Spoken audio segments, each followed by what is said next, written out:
Hello there, I am Sparkly Guts and I am finally back with another YouTube video. So it's been a while.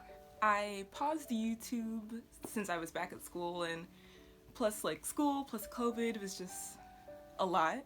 So I didn't really have time to film videos. That didn't mean I wasn't thinking about it. I have so many ideas, which is exciting now that I'm getting back into making videos. And I thought that I would come back with something that I think is really important and specifically has been on my mind. That topic that's been on my mind has been alternative fashion plus body image, and kind of how they work together, how sometimes you might feel like they don't work together, and kind of what's been working for me and how Lolita Fashion has helped me love and accept my own body.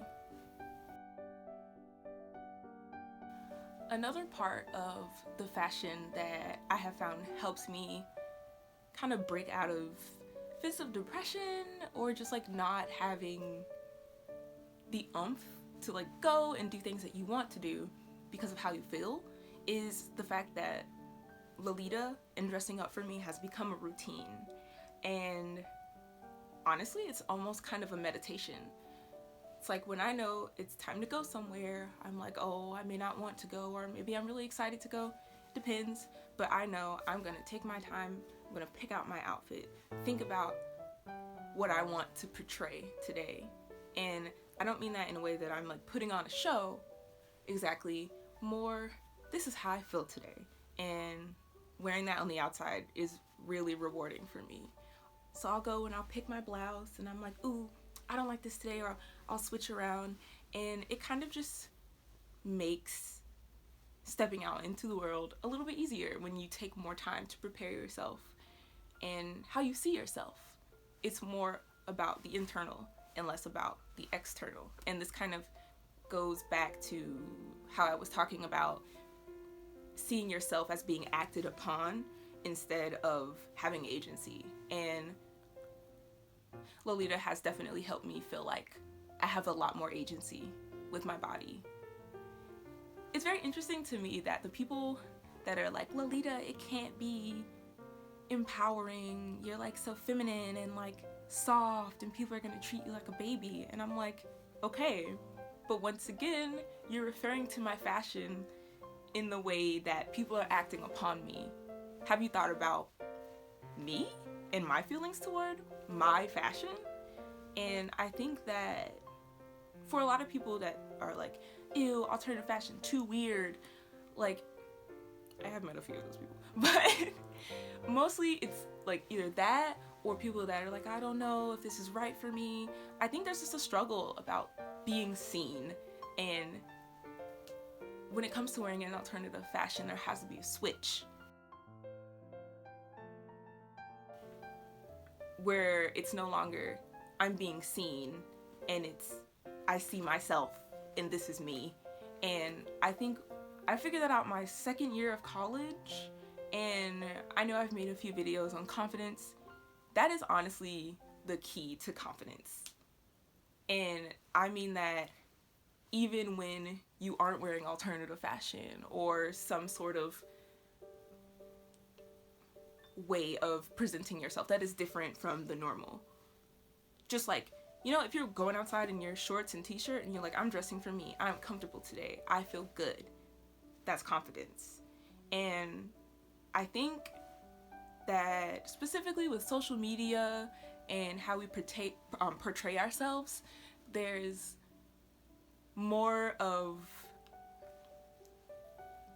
of this push to arriving at confidence, and I don't think that's productive at all. Confidence is something lived, something that you experience, and something that you feel, and it can go away, but it can come back.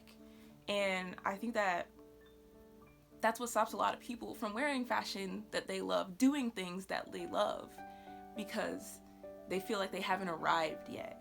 But I don't think there is something to arrive to, because the fact that we live in a society with other people, there's always going to be some sort of internal dialogue going on with how you connect with the world.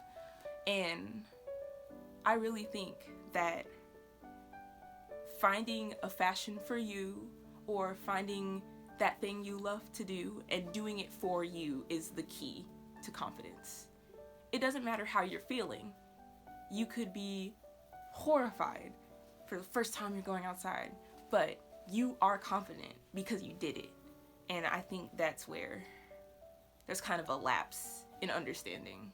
I definitely did not understand that when I was in middle school and I wanted to wear alternative fashion. Another thing that I want to talk about is the fact that I found a lot of confidence through Lolita because I've had a deep connection with femininity my whole life.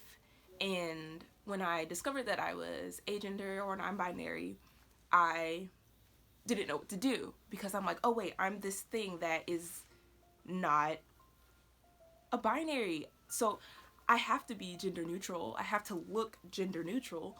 And so for a while I did the whole, like, I cut my hair and then I like wore clothes that were kind of in between the masculine and the feminine. That being said, I wasn't comfortable.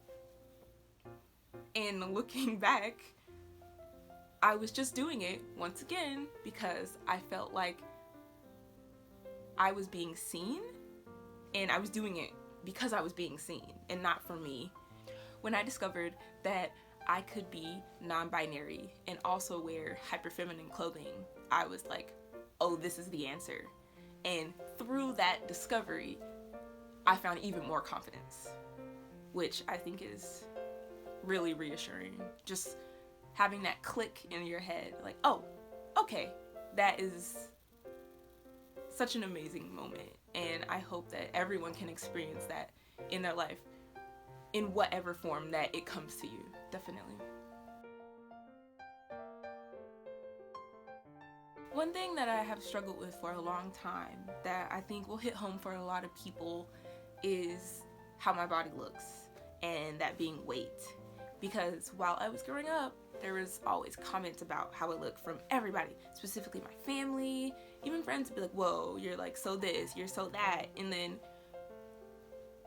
it makes you afraid. It makes you afraid. Well, if I do this, my body will change this way, and if I do that, my body will change that way. And once again, you get stuck in that loop of, oh gosh, I have to make my lived experience work for someone else. I have to make how I look a specific way so that these other people, most of whom I don't even know, feel comfortable. And saying it that way and like figuring that out for myself, I was like, oh, that's really stupid. Like, because I knew in my heart that I don't care. Like, I don't care what other people see. I don't. And why I thought I was caring was I didn't want to make other people uncomfortable. That's all it was. And this is definitely me being a people pleaser. I didn't want people to look at me and be confused, and then I have to explain and la la la la la. It doesn't matter. Realizing that I don't have to explain my existence to people was very nice. And this is kind of something that you learn as specifically a Black queer femme. Explaining your existence is something that I just am constantly faced with. And honestly, at this point, I'm numb to it. Like, I do it a lot. But it shouldn't be that way. And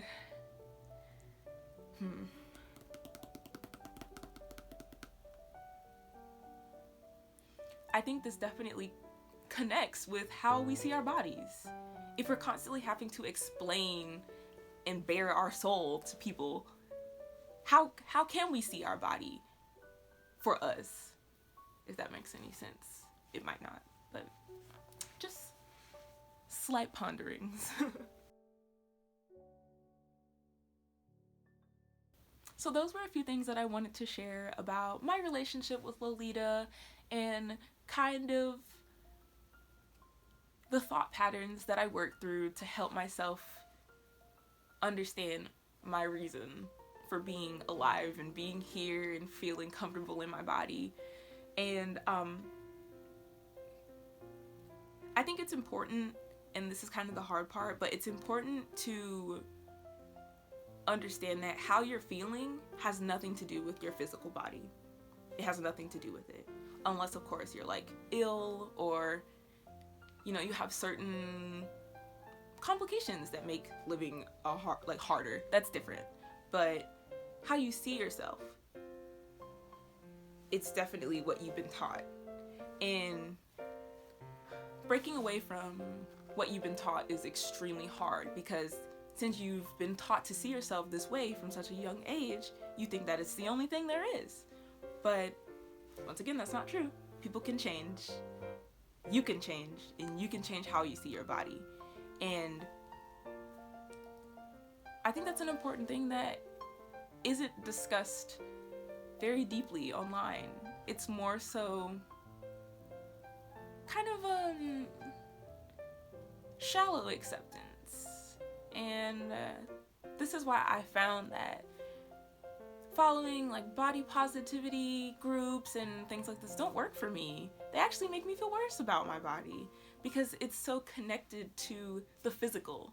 And I think there needs to be a change where people understand that you are you. That's it. It shouldn't be, you look like this, it's okay, you should feel this way instead. No, I don't know. That being said, if you find comfort from body positivity groups and talking about things like that, that's really cool. It just didn't work for me. And I think I'm making this video for people who have been trying to feel better about their bodies, but have been struggling and haven't found a way to work through that. Yeah. So those were some of my ponderings on alternative fashion and the body. I know it's a very thoughtful first video to come back, but I have been stewing over these thoughts for like 4 months, and I had to share them with somebody. So I hope that any of this rang true for you or was relieving in any way.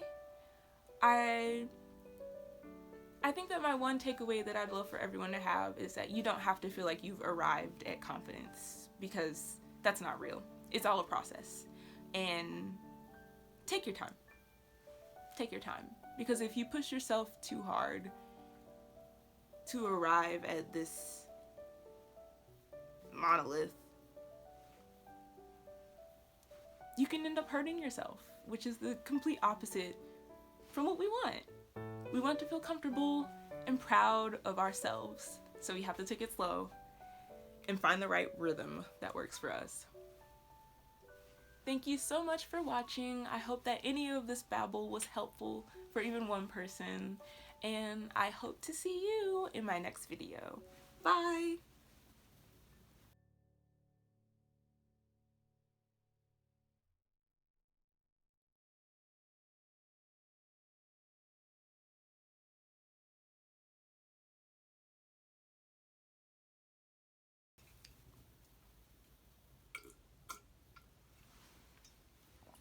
Why do I have to raise my eyebrows when I drink? What is that?